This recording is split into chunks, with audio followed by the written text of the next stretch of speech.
हमने गला घोटा है। गला चुन्नी। चुन्नी। मैं एक्सेप्ट कर रहा हूँ कि मैंने किया।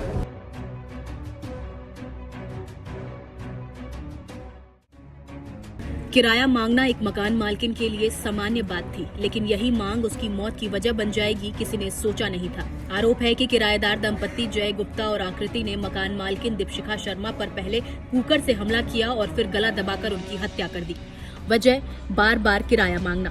इसके बाद दोनों ने शव को ठिकाने लगाने की कोशिश की ताकि किसी को भनक न लगे, लेकिन इसी बीच घर की नौकरानी मिन्नी वहां पहुंच गई और आरोपियों की साजिश पर पानी फिर गया। मिन्नी के मुताबिक रात करीब 10 बजे वो दीपशिखा को ढूंढते हुए फ्लैट के पास पहुंची तो उसने जय को एक लाल सूटकेस के साथ ऑटो में बैठते देखा। जब उसने दीपशिखा के बारे में पूछा तो जय घबरा गया और सूटकेस लेकर वापस फ्लैट में चला गया।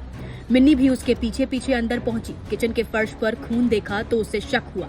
डर के मारे वो बाहर निकल गई, दरवाजा बंद किया और जोर जोर से चिल्लाने लगी। शोर सुनकर सोसाइटी के लोग जुटे और पुलिस को सूचना दी गई।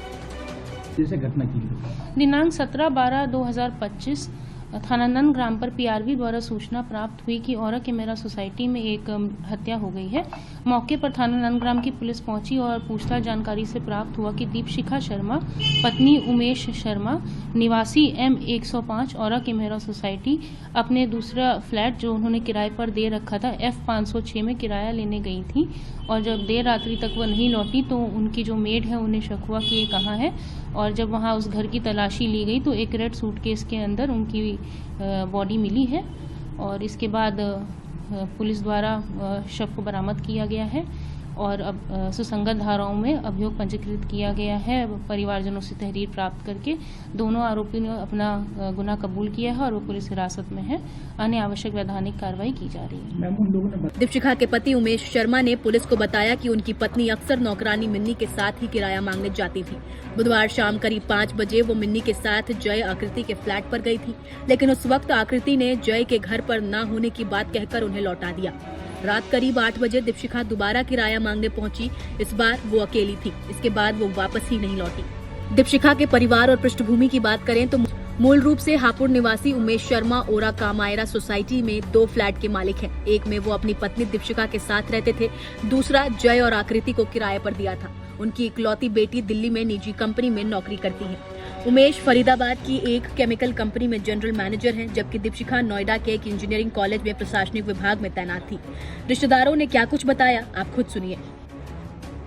ये रिलेटिव है हमारी, इनका 5 महीने का किराया रह रहा था। इनका फ्लैट है राजनगर में, तो उस किराएदार से किराया लेने गई थी। इनके जो किराएदार है उन्होंने इनके हस्बैंड को फोन करा कि अपना किराया ले जाओ, तो वो फरीदाबाद जॉब करते हैं, तो उन्होंने फोन करके इनसे कहा कि वहां से जाकर किराया ले आओ।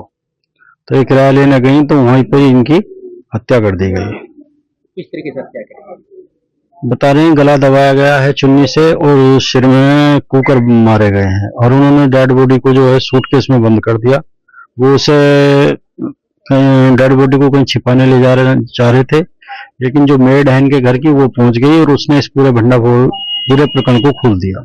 उमेश शर्मा के मुताबिक फ्लैट का किराया 18,000 रुपए महीना था। जय और आकृति पिछले 5 महीनों से किराया नहीं दे रहे थे। दीपशिखा बकाया करीब 90,000 रुपए वसूलने गई थी, लेकिन गुस्से में आकर दोनों ने उनकी हत्या कर दी। ये सिर्फ एक हत्या का मामला नहीं, ये उस बढ़ती असहिष्णुता और बेरहमी की तस्वीर है जहां पैसों का विवाद इंसान की जान से बड़ा हो जाता है।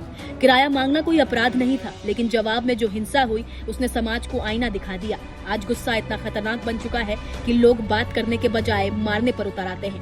ये वारदात हमें याद दिलाती है कि कानून और इंसानियत दोनों से डर खत्म होता जा रहा है। अगर छोटे छोटे विवादों में लोग हत्या तक पहुंच जाएंगे तो सवाल सिर्फ सुरक्षा का नहीं, हमारे सामाजिक मूल्यों के टूटने का भी है। दीपशिखा की मौत एक परिवार की त्रासदी है, लेकिन साथ ही ये पूरे समाज के लिए चेतावनी भी कि गुस्से और लालच की कीमत कभी कभी किसी की पूरी जिंदगी होती है। फिलहाल आप इस मुद्दे पर क्या कुछ कहेंगे, अपनी राय हमें कमेंट कर जरूर बताएं।